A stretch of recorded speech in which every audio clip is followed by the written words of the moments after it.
Saya sering ketemu teman-teman remaja atau bahkan yang udah jadi orang tua punya komunikasi yang kurang baik, kurang lancar dengan orang tua mereka. Obrolan jadi kaku, kalau ketemu bingung mau bicara apa, atau bicara cuman sekedarnya aja. Sebelumnya kita perlu menyadari ya bahwa nggak ada keluarga yang sempurna. Normalnya orang tua akan berbuat yang terbaik yang mereka mampu lakukan untuk anak-anak mereka.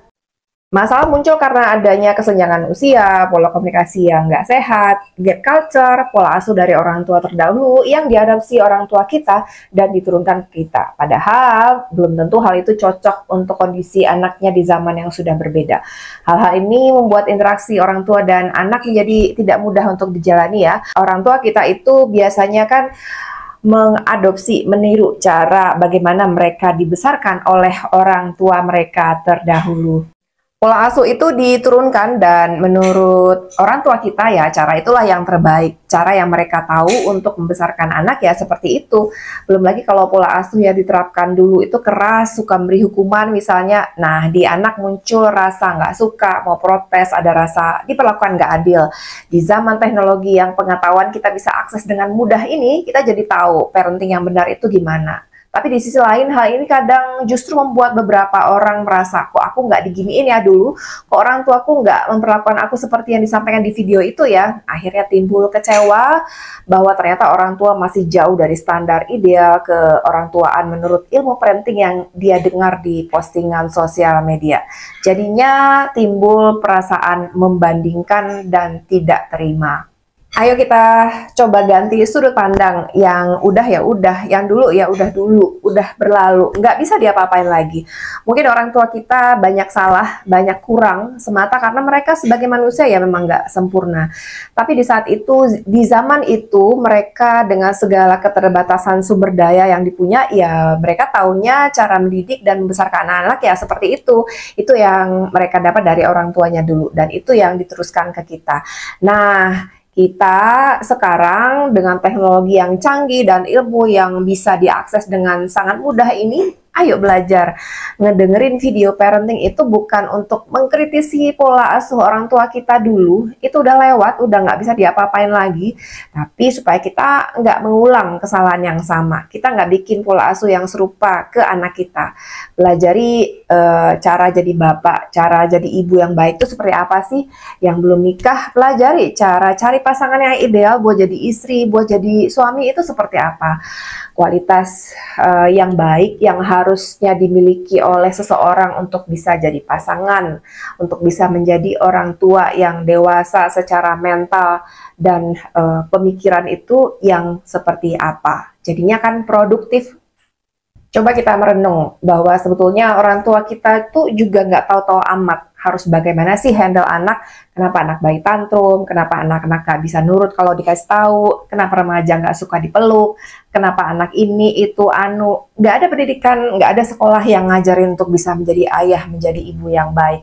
Terutama di zaman dulu ya, terbatas sekali akses informasi. Yang ada hanya mereka ya memang meneruskan perlakuan yang dilakukan oleh nenek dan kakek kita ke mereka. Ya kalau nenek kakek mendidik dengan lemah lembut, kita akan ketemu dengan orang tua yang lemah lembut. Kalau didikannya keras, ya orang tua kita juga akan keras ke kita, kaku. Saat anak masih bayi, tugas keorangtuaan masih sangat mudah untuk dijalani. Ketergantungan anak pada orang tua sangat besar, sehingga nggak ada masalah dalam hubungan itu. Tapi saat sudah remaja, banyak perubahan yang terjadi. Sering debat dengan orang tua, sering nggak sependapat, akhirnya bikin hubungan itu jadi sulit dan renggang. Nah, buat teman-teman remaja atau yang sedang punya anak yang remaja, berikut hal-hal yang bisa dilakukan, diusahakan untuk mempererat hubungan antara orang tua dan anak remaja ya. 1. Berpelukan. Ada banyak studi yang membuktikan bahwa berpelukan itu punya banyak manfaat, meningkatkan koneksi emosional, meredakan stres, meningkatkan produksi oksitosin, hormon kebahagiaan, menurunkan tekanan darah, mengurangi rasa kesepian, dan memberikan perasaan nyaman serta aman. Nah, buat kamu yang nggak terbiasa, wajar kok. Bikin list aja coba.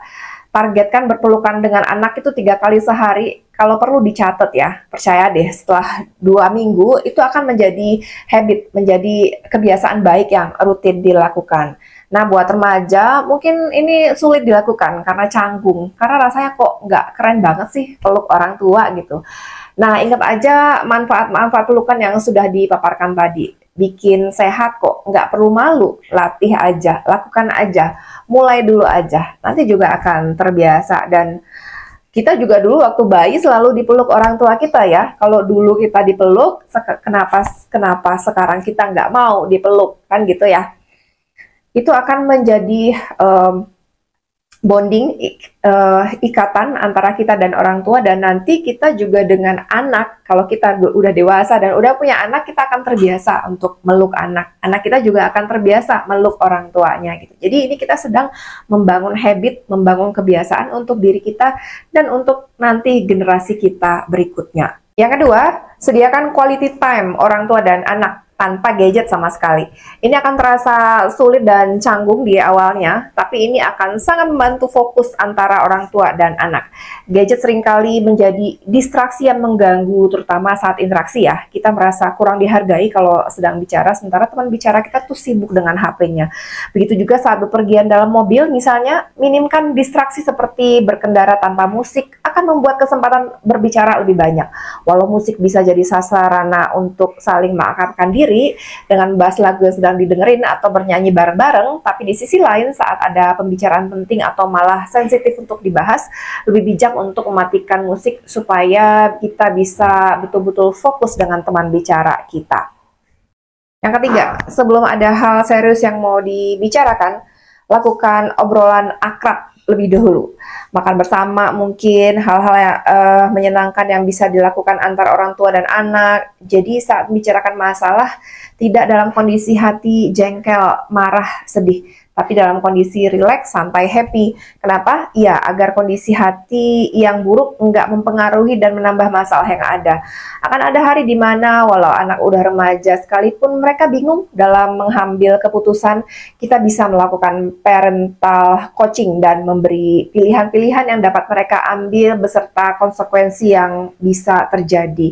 Sehingga keputusan yang mereka buat itu baik dan tahu resikonya dari setiap keputusan itu seperti apa, tanpa kita terlalu banyak ikut campur dan mereka merasa terlalu dikekang atau dikendalikan oleh kita. Yang keempat, buat waktu untuk bersama dengan orang tua dan anak. Quality time, anak dengan ayahnya aja, anak dengan ibunya aja, tanpa orang lain. Saat kecil, anak sangat tergantung dengan orang tua ya. Tapi saat beranjak makin dewasa, ketergantungan itu berkurang dan anak memiliki aktivitasnya sendiri. Ini tentu bikin kualitas dan kuantitas hubungan orang tua dan anak itu merenggang. Membuat waktu yang berkualitas dengan anak sangat bermanfaat mendekatkan kita satu dengan lainnya.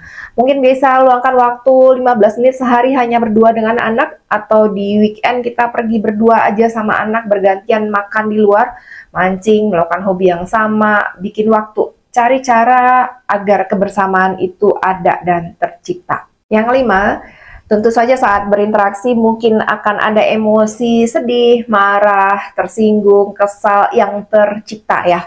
Saat seperti ini, menunda berinteraksi, meregulasi emosi, berjeda akan sangat membantu. Jangan paksakan untuk masalah dibicarakan saat itu juga bila memang belum memungkinkan.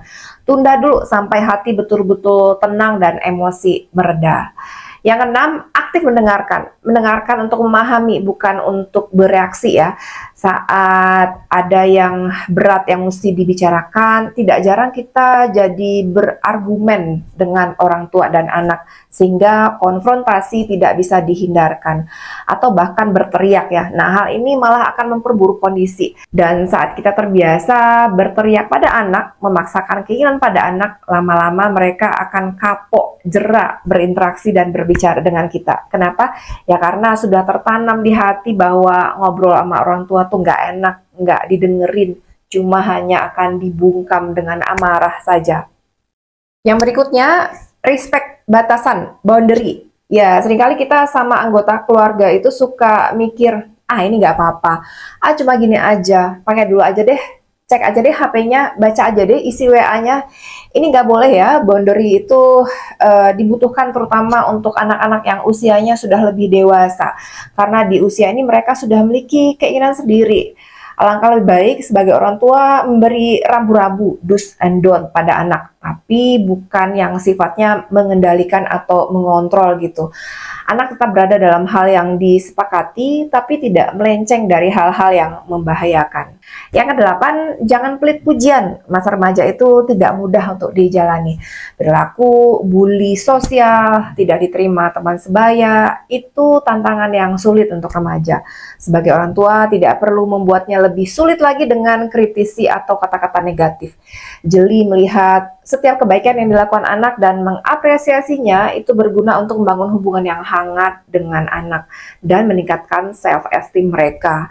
Anak merasa disayang, dihargai, dan berujung pada hubungan yang terbuka dan nyaman antara orang tua dan anak. Nah, 8 hal tadi bisa kita coba lakukan ya, kalau kamu adalah seorang anak atau saat ini sudah menjadi orang tua, mulai saja, inisiatif saja, lakukan saja dulu gitu. Jadi harus ada seseorang yang memulai, harus ada seseorang yang berinisiatif mengubah pola lama, mengubah cara-cara lama yang mungkin zaman sekarang udah nggak cocok, udah nggak nyaman untuk dijalani, udah nggak sesuai untuk dilakukan. Subscribe dan follow channel ini untuk kamu yang udah nonton video tadi ya. Terima kasih.